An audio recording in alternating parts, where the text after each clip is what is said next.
back into... Now, I watched one called the Zeitgeist. Oh, boy. Zeitgeist, right? You spent the whole day. You went from movie to movie to movie. When I go home, I'm going to take a nap, get back up, and have my face... educate yourself. And have my face dunked into conspiracy theories. You're going to just keep digging in, right? So, Zeitgeist starts off with... I'm sticking with government right now. Zeitgeist starts off with the lie of Jesus Christ, the whole thing. So I just said I can't get into this one right now. Yeah, this one's deep. But this one goes into why we went into the Revolutionary War, which is all about money, which is the fact that when the people left England, they printed their own money. They created their own system. I thought it was to get freedom of religion and speech and to worship. And they were here. To be free and all that stuff. How can you give a fuck? If you're in England, what are you going to do in America? Nothing. They printed their own money. England said, whoa. Yeah, nah, cancel that shit. No, you can't have your own money. So now that they don't have their own money, they had to take loans from England at percentage. So they go, we're enslaved. So they go, fuck it. The Revolutionary War was them going, fuck it. We're not paying you. I'm not paying you, nigga. And they go, we'll fight to the death before I keep paying you this bullshit. That's when they won the freedom. But right after that, these people, J.P. Morgan Chase, allegedly, Rockefeller, allegedly, according to this movie, fucking Rothschild. We've heard the Rothschild name. Love his candies. Who, it's mind-blowing, during the Napoleon War, whatever war that was, the French Revolution or whatever. Yeah, one of those. Rothschild found out, because he had family over there, that Napoleon lost. And this is before Google. Yeah, you couldn't just Google. So he found out a day early that the war was lost by Napoleon. He put a word out that Napoleon won the war. And everybody was horrified that England lost the war. Yeah. Took everything out, everything plunged, England was worthless. Rothschild goes in with $1.50 and buys England. Finds out Napoleon lost. England's worth gwillions now. Now everything goes back up. He bought it at dirt cheap. Dirt cheap. Now it's worth... Mr. Rothschild owns England. Owns the world. Now, America fought their way out of this. This is the spirit of where America came from. Yeah. Now we're living under it right now. Now you get up to Woodrow Wilson signing the Federal Reserve Act. 1913. In 1933. I know my history. The fucking America collapses. Bankrupt. Yeah, that was the country big one. is bankrupt. They have to borrow more money from the feds. So the feds, which has nothing to do with the federal government. They have to borrow more money. This is why, again, a whole nother side shit where they start wars on purpose so they can just keep lending money. So they can keep lending money to everybody. They don't give a fuck. So in 1936, as collateral for the new money that they're lending, the big bankrupt money, they create Social Security and 401ks and all that shit as collateral for the money they're lending now. How are you going to pay this money back? It's like, well, we got people now giving money into us, and that'll pay you back. And here's the thing: it's never based on force. It's never based on pistol to your head force. It's based on, we got people who think when they're 60. They're going to have this money to live their life, but really they're giving us this money freely to pay back this loan. It amounts to some kind of Ponzi scheme that can't possibly be paid off ever to everybody when they reach retirement age. There just isn't enough cash. There you go. Dude. So now why is it called the Obama deception? Because everyone believes that Obama's going to change the world, but the fact is he's just... Let's change America! Let's change America! He's just the next guy in there to keep everything going. He's just the guy. He's just whatever they need him to do be. And they brought up the fact that the last real president we ever had was Kennedy. JFK. And he was trying to, go against... And guess what happened to him? This whole thing. I hear something. They took him out. A splitting headache one day. And they said that the only president that ever... every president that ever stood up to this is no longer with us before he was not supposed to be no longer with us. And only one that made it through was Thomas Jefferson. Really? That early? Yes. Like they were pulling those shenanigans? Thomas Jefferson's the only one that didn't. They tried to kill him a few times. But, back in the day, they didn't have, laser beams. Yeah, you had to hope he was going to sip the arsenic tea that you left by his bedside. You had to sneak your musket in and blow his face off. Right. You got to wait till he's at Broadway watching a shitty show with his wife. He didn't hit him right in the head. And I guess... You're opening the right curtain to shoot him. Hoping that musket ball took his face off.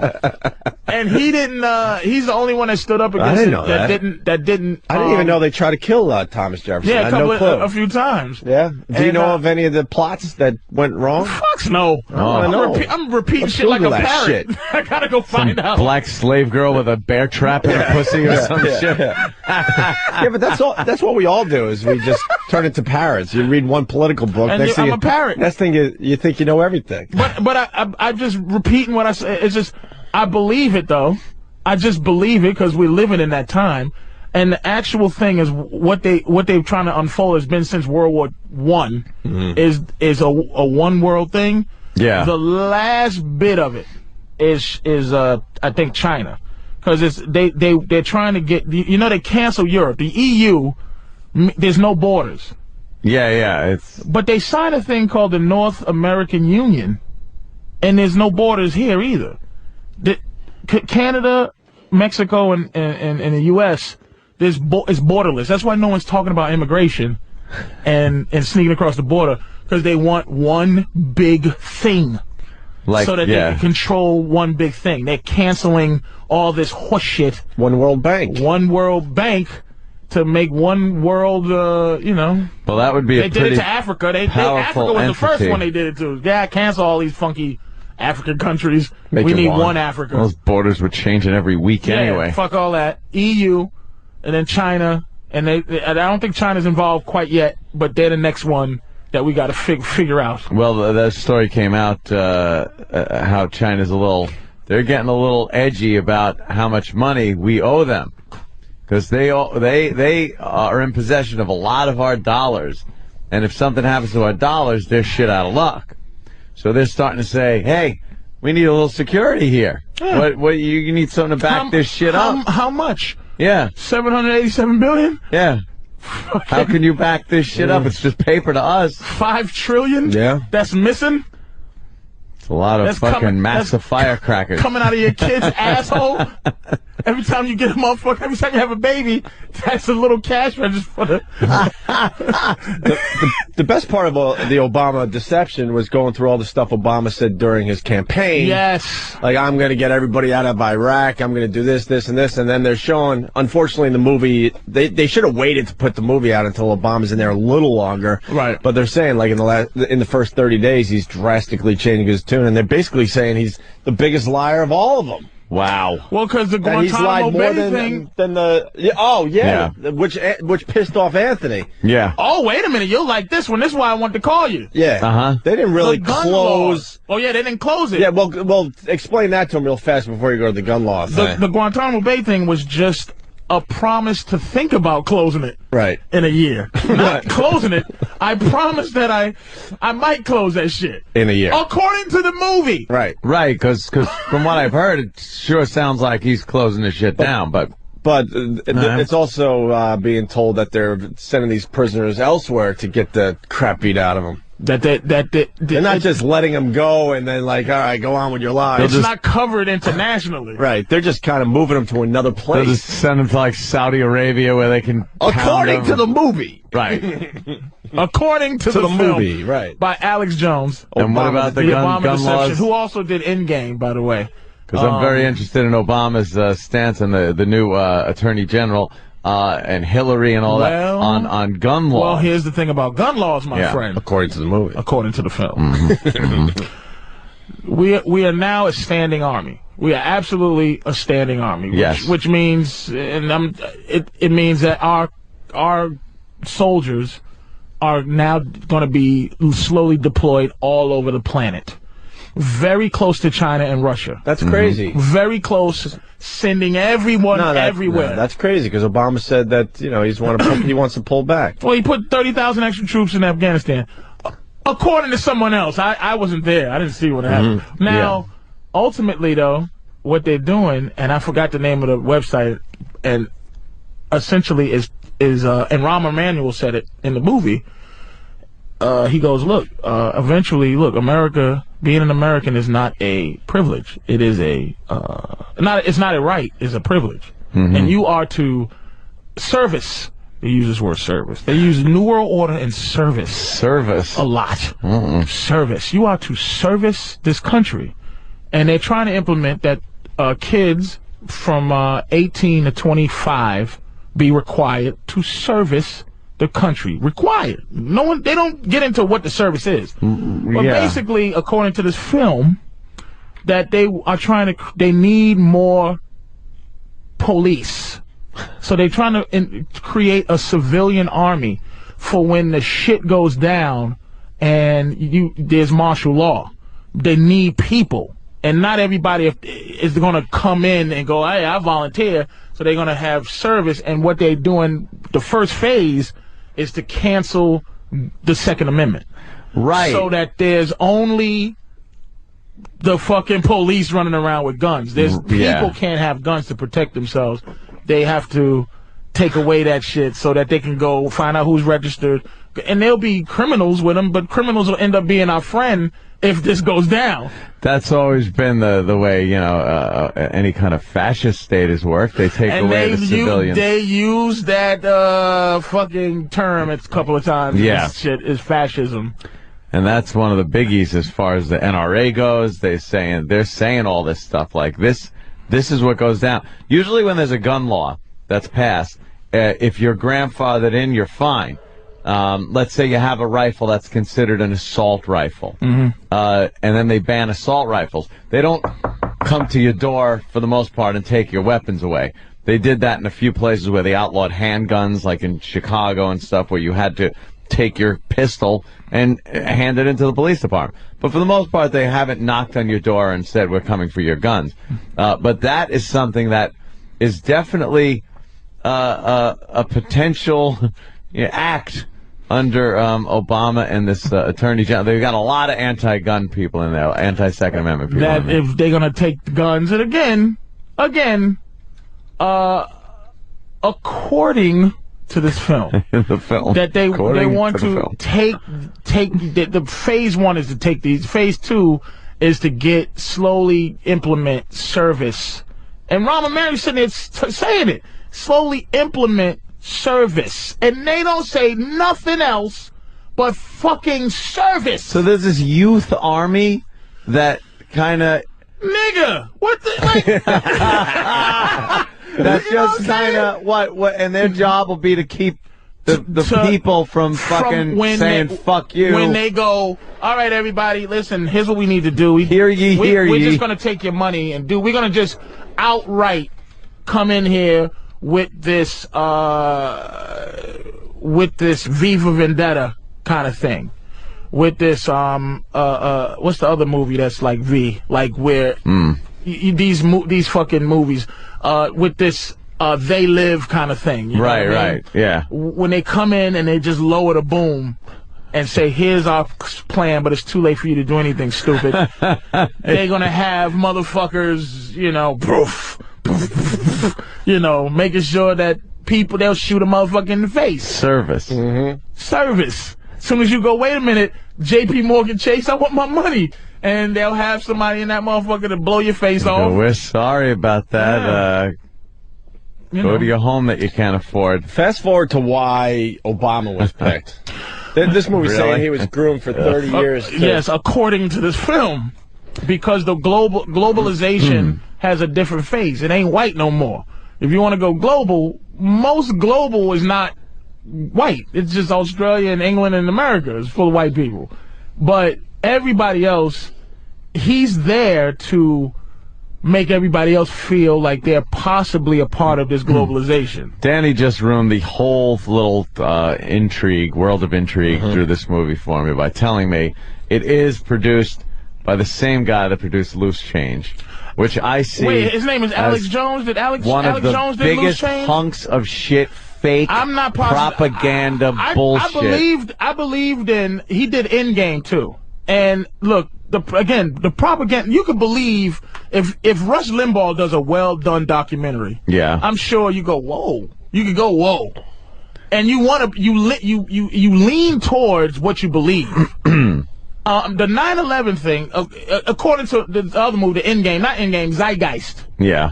About 9/11 is this. And again, forget 9/11 in terms of what actually what happened. Yeah. I'm talking about the background of it.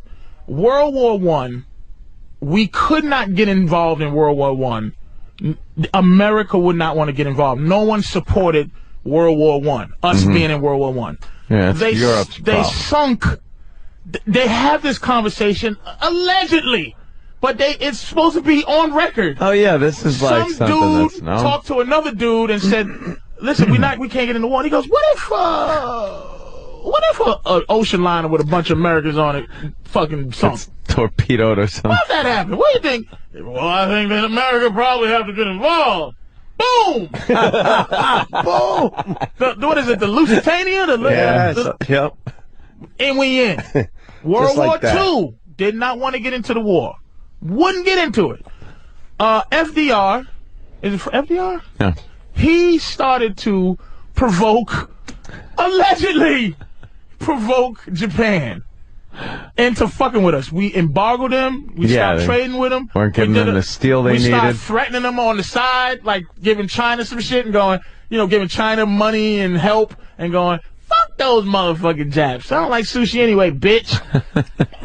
Australia tells America 3 days before, according to this film, that, hey, these motherfuckers are getting together, quite a large force in the Pacific, man. They are, and they're heading towards Hawaii. Huh? What? Huh? What? Huh? What? Sweetie, make me some muffins. Boom! Boom. There were a few we in the war, in that one. And this bank needs this to happen so that we can support all sides. All sides. I mean, they had this thing where, the Roosevelts had a company that was involved with the company that was making Cyclone B and all that shit, and they couldn't make Cyclone B, or they couldn't make something that FDR's company had patented. They was lending them money to do that, and then they gave them $20 million for this and that and this, and then all on interest. They were lending us money to fight our war. We were lending ourselves money to fight our war on interest. Fast forward to Vietnam. The reason we got into Vietnam was an attack on a ship that was a fucking lie. The Gulf of Tonkin, yeah. A fucking lie. Here's what bothers me.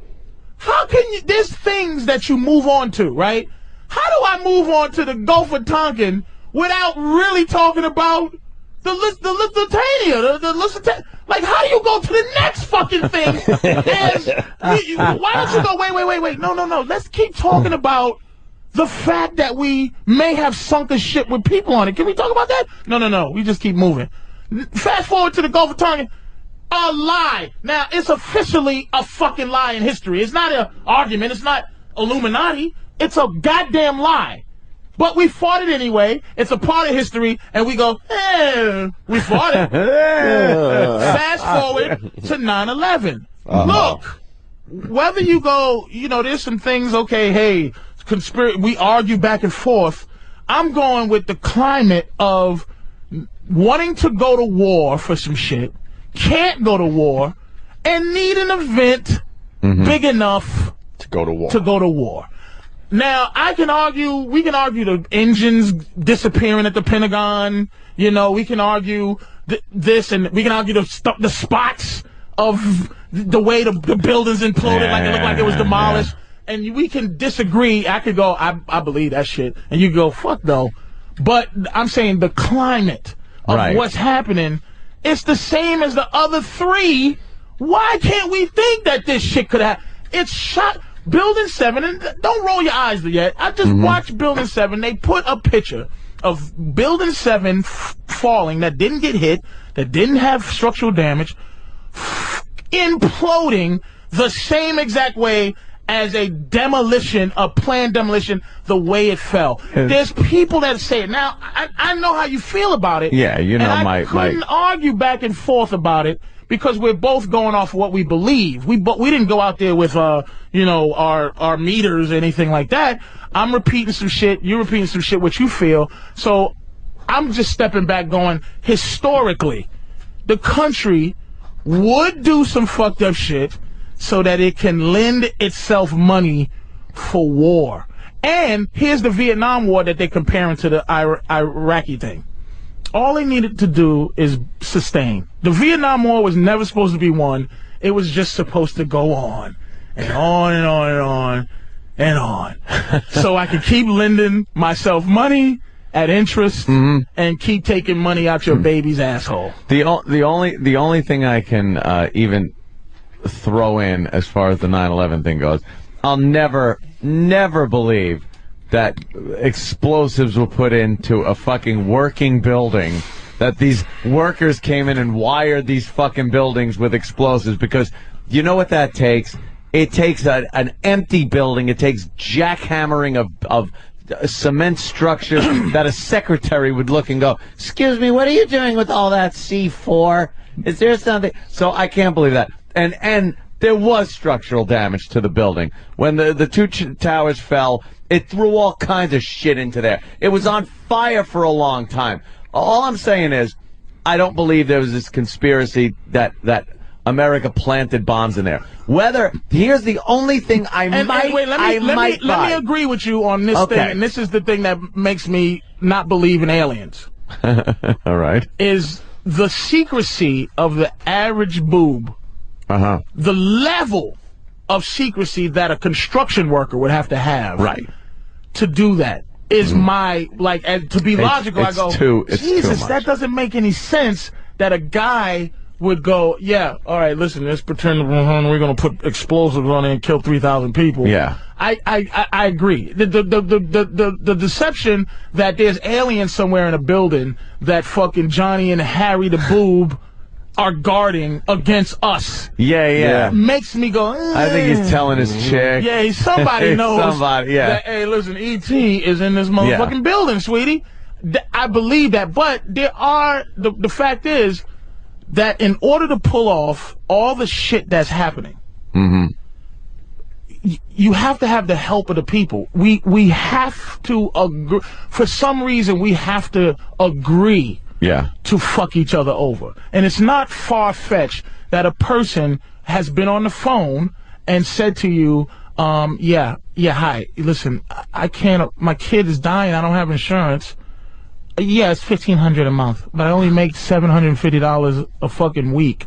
Please help. Well, that's sorry, $1,500. It is a reality that people in some form or fashion will fuck other people really bad. But here's the only thing I could even wrap my mind around that perhaps, like in the past, might have happened.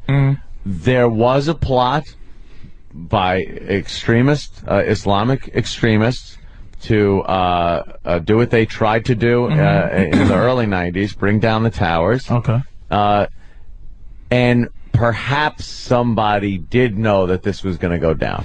That they let it go down and they let it because a big thing is down. NORAD has a 5 to 10 minute response time to this type of shit, and NORAD had an 80-minute response. Like NORAD, see, I won't even go for that. Was shut down. Like NORAD didn't. They didn't send planes. They didn't send. I won't even go for that because shit's supposed to work a certain way, and we found out, as far as the government goes, shit don't work as fast as it's supposed to. We thought there were fucking missiles on top of the White House and everything, and there weren't. The plane could have crashed right into the fucking White House. Right. But I think the damage was if that did happen. I'm still, believe me, I'm not and one like. And we needed this to happen to go to war. By the way, we needed something as big to as get 9/11 everybody with American flags on their windows to fucking go and fight any war that they told us to fight. Right, but I don't think. If somebody did know about this attack beforehand, and there were FBI agents and stuff that said, look, this guy's taking fucking flying lessons, there's suspicious, that's documented. Right. But I don't think anyone thought it was going to be as fucked up as it was. If a couple of planes flew into some buildings and the fire department ran up and put them out, and they found out, look at these terrorist motherfuckers trying to bring down the towers. They killed such and such people. Let's go to war. I don't think anyone thought both of those fucking towers were falling down. But look at and buildings around it. And again, that's when we get into logistics of all of that. Yeah. Ultimately, let's look at what happened. The president now it's essentially a dictatorship when it comes to declaring war. Mm-hmm. It used to be Congress. Oh, Congress. Now the president can. That fear we had of some kook pushing a button, it came true. Yeah, so if the whole plan was a kook to push a button, I again, not to go back and forth about whether 9/11 we did it or some crazy shit, but the fact is that ultimately it moves closer to New World Order. The point I think you guys are both missing, like the towers didn't really need to fall down to get the point across. Right. Just having, the airliners crashing into two major buildings in New York City would have done the job. I don't think anyone thought that would have happened. Why not? It would have been enough to get a war going. I fucking disagree. That's just like the ocean liner going down. That's like a holy shit moment. Let's say the ocean liner was hit. That's why I think. And didn't sink and 1,200 people didn't die. Right. 3,000 people died. People are still dying from all that horse shit in the air. It made it easier, but I think just having the planes crash into the buildings would have been good enough to go with your theory that you laid out beautifully, how we're like a war economy. Well, if those planes, if the buildings didn't fall, we would have rebuilt those holes. The buildings would still be standing tall with muscles. I think watching those buildings fall. But you don't think that would have been enough for us to go to? Wow, I think so. I certainly think so. I think the visual. They really needed the buildings to come down. Big. Pearl Harbor was big. The vision of Pearl Harbor. Big. The Japs flying over, attack everybody. Holy mother, we were attacked. Why did the planes hit so high then? Well, they couldn't go on the street. It was still buildings that were 50 stories high. They still had a little room. They definitely had some room to hit lower. Let's be honest. The lower they hit, they were giant airplanes. The fact that they both hit their target, but the lower they hit was pretty fucking amazing. The lower they hit, more people would die, whether the buildings fall or not. Now look at your theory. Why didn't they hit bigger? Right? Why didn't they hit higher? And the buildings still collapse. See, this is what I'm saying. We could go into space age, like really theories, but I'm just looking at the Gulf of Tonkin is a lie. The reason we went into Vietnam was a goddamn lie. That's what I'm saying. Is that just added up a little bit in terms of, I know this Illuminati people don't understand, but the Bilderberg group. The Bilderberg group. I love calling it the Bilderberg group. And all of this shit is just that you can't think that something's not going on. Yeah, it's not what it is on the surface. Like, you can't think something. I'm way in as far as that stuff goes. I mean, that's all. I mean, we could go back and forth with, like, that's what I'm saying. That's where, to get really, like, black about it, that's where they want us to do is, there you go. If somebody's, like, if the guy's going, with the long cigar and the twisty fucking mustache is sitting there going, these guys are fucking talking about it. And then me and you, we get into this thing about, why didn't the planes hit higher? And they go, okay, good. Yeah, talk about we in the planes. Let's talk about the shit. Now they're off the hot zone here. Like, that's what I'm saying. The whole idea is for us to talk about the details of it. I got to go back. I really don't think they needed the buildings to come down. You got one that hit the Pentagon, and who knows where the one in PA was going. Right. That was pretty damn impressive that day. But ultimately, they got the bank owns America.